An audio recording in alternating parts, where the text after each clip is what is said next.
everyone, welcome back to Science Prodigy. My name is Shreya Sen and I am from Kolkata. Today I will be continuing the part 1 of refraction of light which we did last day. It will be a continuation of the chapter, and so before that I would like to recap whatever we have done in the previous video.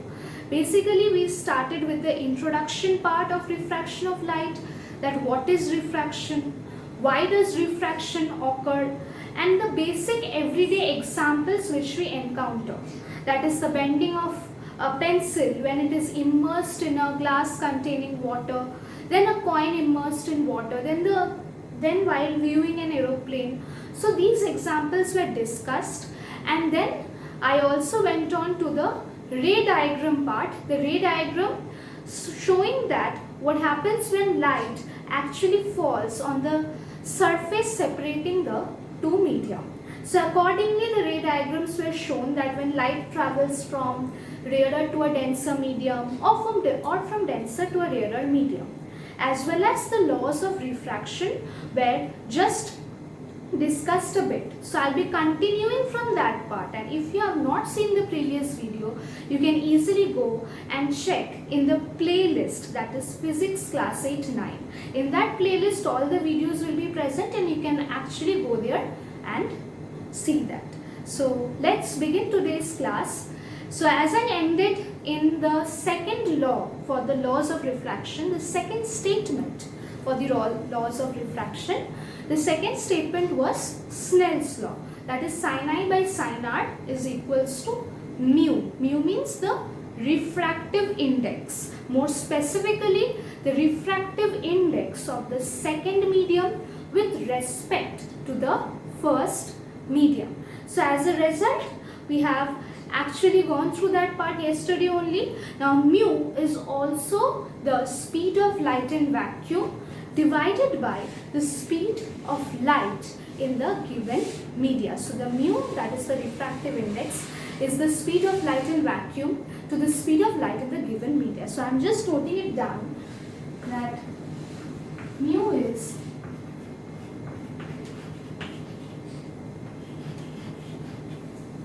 speed of light in vacuum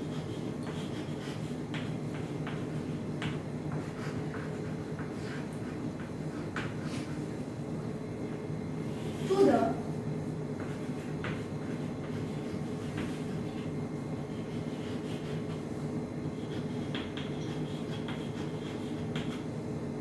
speed of light in the given medium.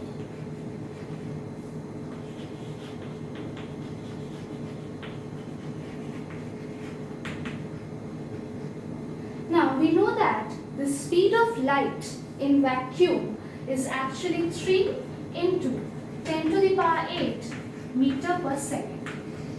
So the maximum speed is the speed of light in vacuum. There is no speed which exceeds the speed of light.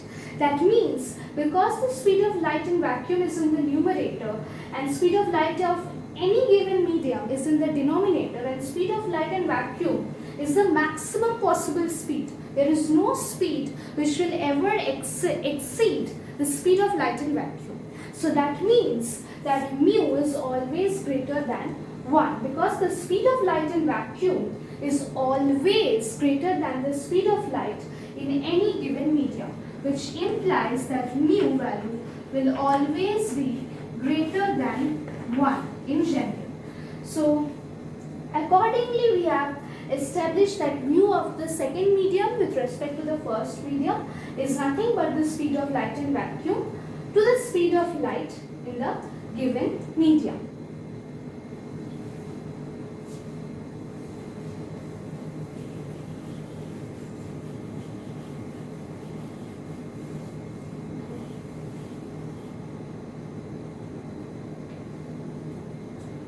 So now there is one more property, that when the light is incident normally at the surface, it will not show refraction. That means it will be passing without any bending, because it is making a 0 degree angle with the normal, because it is incident perpendicularly on the surface. So as a result, it will have no bending and it will pass normally. And the most important part in refraction is that refraction is always means when we go for the reversibility of the path of a light ray, we observe that it retraces its path. For example, if the light ray is actually incident on this particular point of incidence, and then it passes from suppose a rarer medium to a denser medium, so it is actually bending towards the normal because it is passing to a denser medium from a rarer medium. So when it passes from a rarer to a denser medium, it is actually bending towards the normal with respect to its original position. So as a result, if we go for the reversibility of the path, that is if we reverse the path of light, if we actually reverse the path of light and the light is made to follow this path, then light will actually go for retracing its path. That means light will now travel from so now light is traveling from a denser to a rarer medium, so it is retracing its path. So it is as per the rule only that the moment it moves, it travels from one transparent medium which is optically denser to another transparent medium which is optically rarer. That means it will be bending away from the normal with respect to its previous point of incidence. That means this time, because it is going from an optically denser to an optically rarer medium, it will be actually bending away from the normal. So the most important part is, the most important property is that the retraceability.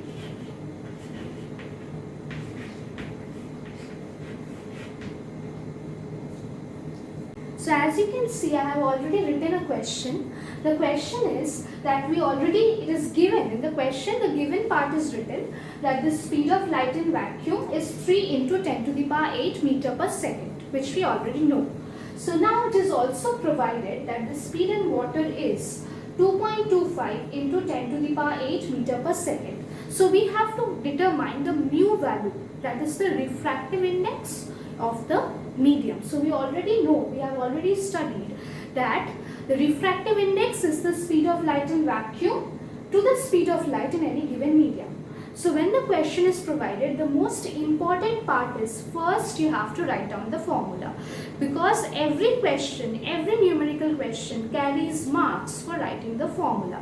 So initially we have to actually write it in full detail, that what is the conditions of mu, that is the speed of light in the vacuum to the speed of light in water, which I am not writing right now, but you actually know this, that you have to write the formula, because writing the formula is very important. And then in the next step, that is step 2, we will be substituting the given values which are given to us in the formula. So in the numerator we have speed of light in vacuum, which we know that it is 3 into 10 to the power 8. And in the denominator is the speed of light in any given medium. Here the given medium is water. So the speed in water is 2.25 into 10 to the power 8. So you provide the particular value, and upon calculation the answer comes out to be 1.33. So it is observed that here also we are getting a validation that mu is actually greater than 1. Again, because the speed of light is greater than the speed of light in vacuum is greater than the speed of light in water. Now moving on to the refraction of a light ray when it is passed through a glass slab. See, I have already drawn the diagram, the ray diagram showing the refraction through a glass prism. Through a glass slab. So if you already observed the diagram, you can also note it down for your better understanding. You can take a copy and pen whenever you are studying and make sure that you note down the most important things, because the moment you note down the refraction through a glass slab, you are actually learning it by seeing and understanding it. So it's very essential that you note down, and in exams also these two questions, that is refraction through a glass slab and refraction through a prism, they both usually are asked in the question paper. So it is very essential for your examinations that you practice the ray diagram for refraction through a glass slab and refraction through a prism, because they are very important. So keep drawing with me as I explain it part by part. So now the most important point is outside the glass slab we have air. So air is the medium 1. Now this is medium 2. Medium 2 is glass, where the light ray is incident. So now light ray is traveling from air to glass. That means there is a change in medium. The moment there is a change in medium, refraction will occur at the surface separating these two medium. So now this particular light ray, now the most important thing is, a ray diagram means the light ray should be indicated using an arrow. So make sure that you put the arrow at every point. That is, as you can see, arrow at this point, arrow at this point, as well as arrow at this point. So arrows are very much essential. Why? Because arrows show that this is the direction of the light ray. So don't forget to miss that out.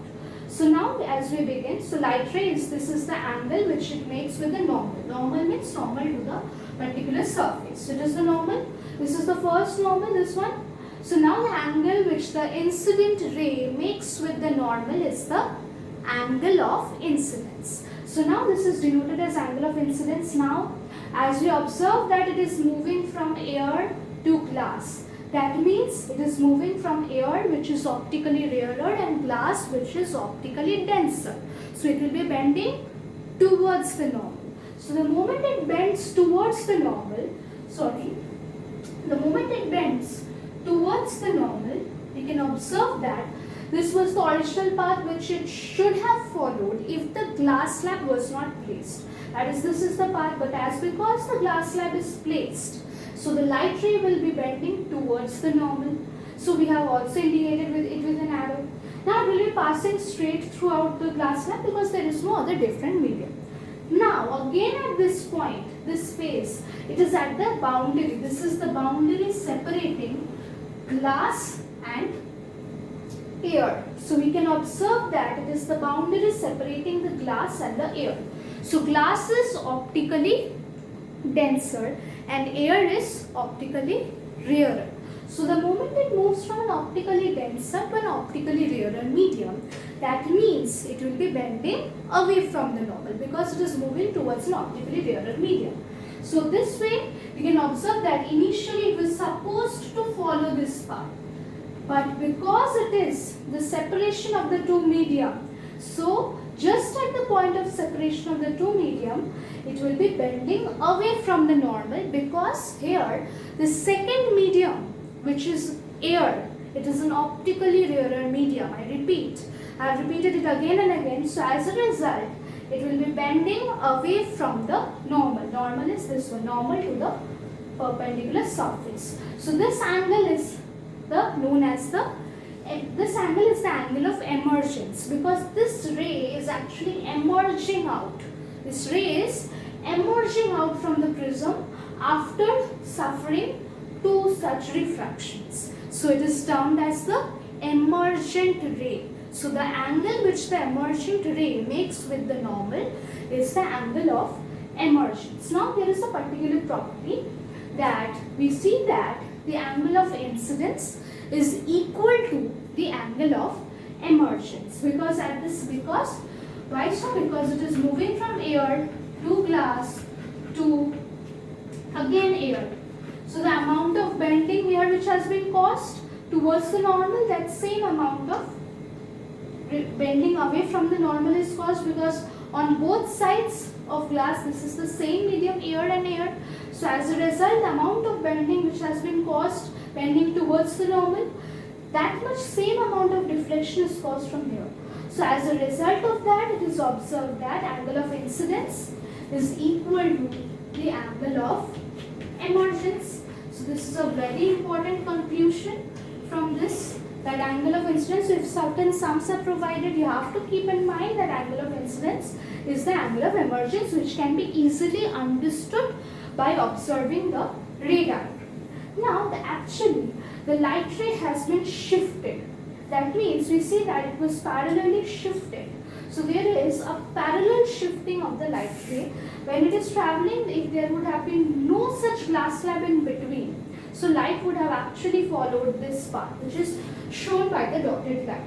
So now because of the glass slab, light is following this path, and we observe that these two paths are parallel. So this particular perpendicular distance between them, the perpendicular distance between the incident ray and the emergent ray, this particular perpendicular distance is known as the lateral displacement. That means it has been laterally displaced from this position. So this position is termed as lateral displacement.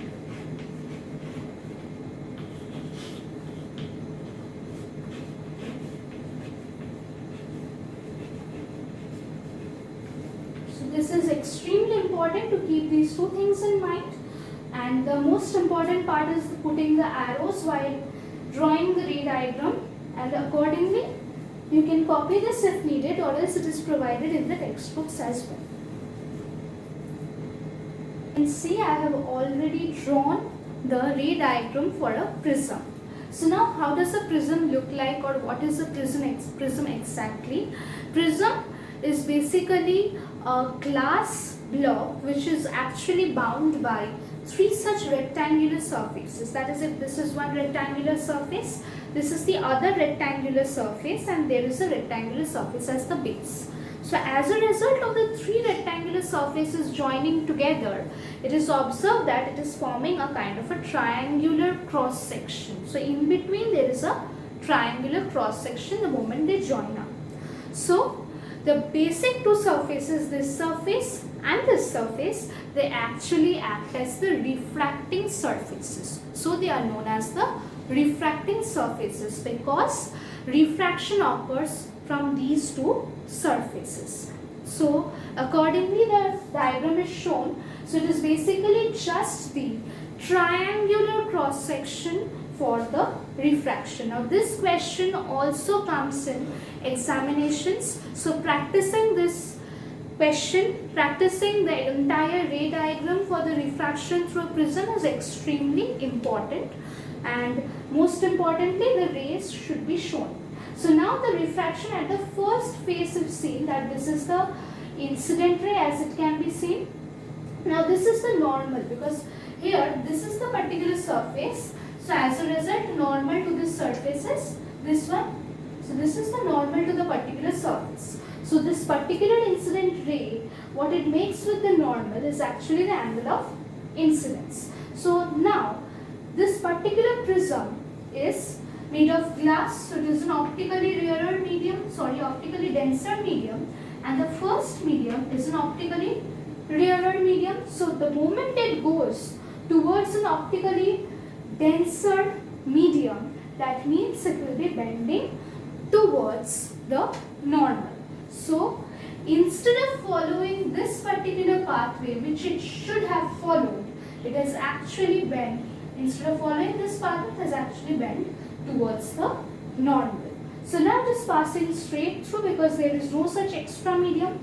Now this comes finally to the second refracting surface. So it is from glass to air outside.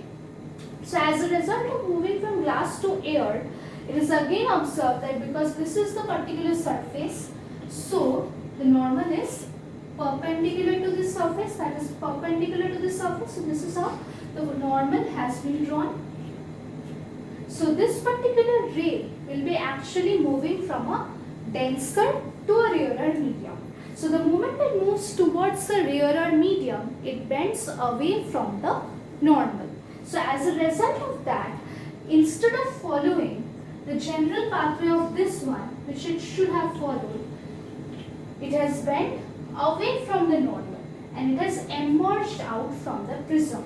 So this is known as the emergent ray, and again the angle which the emergent ray makes with the normal is the angle of emergence, and this particular angle is the angle of incidence.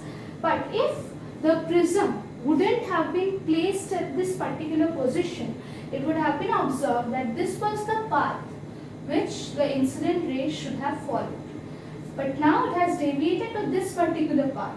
So the amount of deviation, that means this particular path, and this is the amount of deviation. So this angle is actually the angle of deviation, which is actually shown with angle of deviation, so it is shown as d, or sometimes it is also shown as del.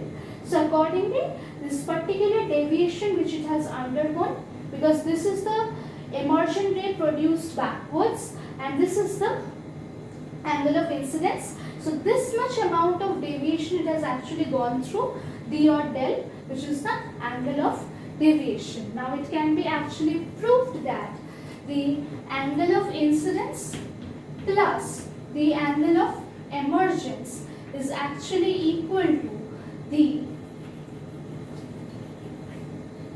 angle of the prism. Now A is actually the angle of the prism, which this particular cross section, the angle which it is making is the angle of the prism. So this particular angle of incidence plus the angle of emergence is equal to the angle of the prism plus the angle of deviation.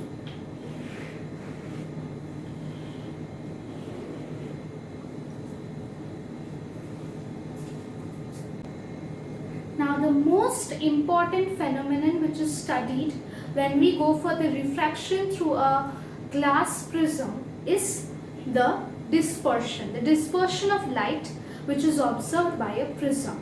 Now what is dispersion? So in case of dispersion, as per definition, it is the splitting of white light into its 7 constituent colors when it is passed through the prism. So this particular phenomenon of splitting of white light when it is passed through the prism, the splitting of light into its constituent 7 colors is known as dispersion. So if I actually write down the definition, it is nothing but the phenomenon of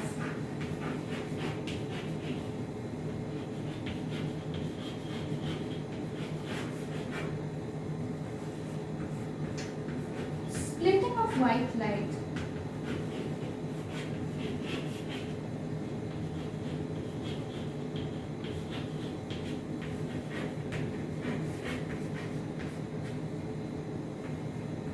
into its constituent 7 colors.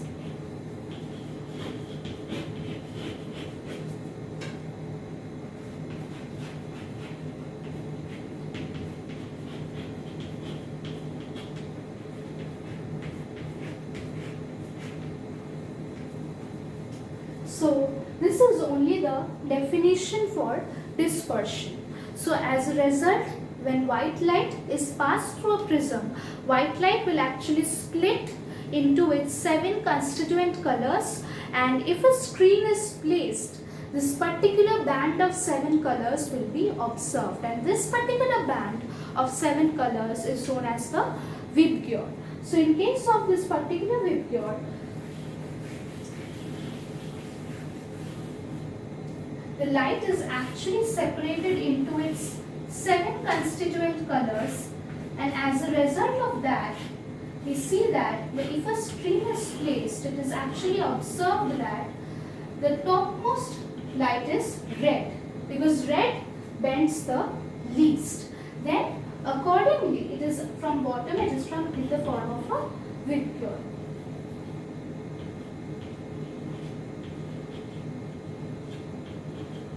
So it is from bottom in the form of a Vibgyor. But why is dispersion observed? Because the light is actually splitting into its different constituent colors, because it behaves differently.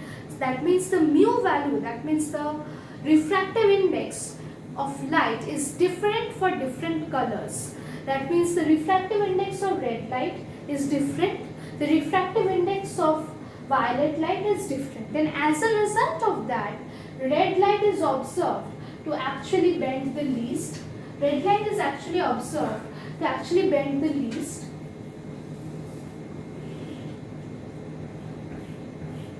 Will be actually bending down.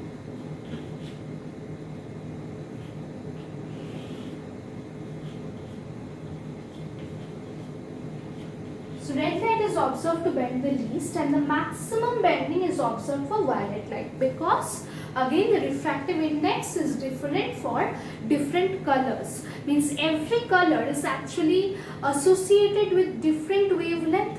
That means this is basically the electromagnetic spectrum of light. So this is this entire particular spectrum is the band spectrum for observing the colored light rays. So the difference in this particular different colors is because of the fact that they are actually associated with different wavelength. That means the wavelength of violet light is different, the wavelength of red light is different, the wavelength of green light is different, and accordingly the wavelength basically ranges from 4000 angstrom to 8000 angstrom approximately. That means for violet light it is something near about approximately it is 4000 angstrom, and for red light its wavelength is near about 8000 angstrom. And as a result of that, because it varies from this particular range, that means all the rest are in between, this colored spectrum is in between 4000 to 8000 angstrom. And as a result of that, we see that different wavelength means different color. So every color is associated with different wavelength, and due to this different colors, different amount of bending is observed because light is having different refractive indices for different colors of light. So accordingly, this dispersion is observed, which was first studied by Sir Isaac Newton.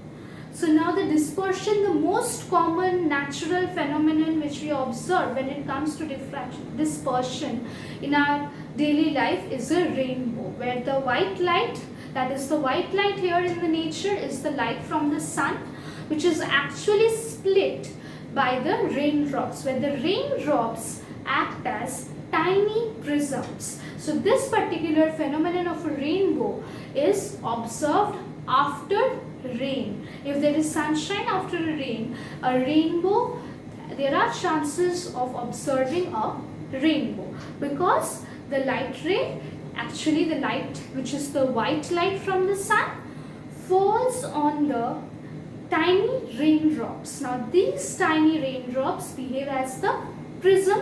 So all the prisms together actually go for the formation, for the splitting of the white light and the formation of the vulture, which we observe in the form of a rainbow. But in general there are two rainbows. One is the primary rainbow and another one is the secondary rainbow.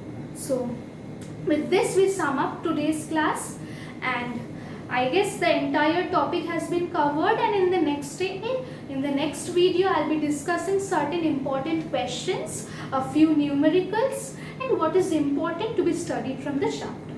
Thank you all. Wish you good luck and keep on studying.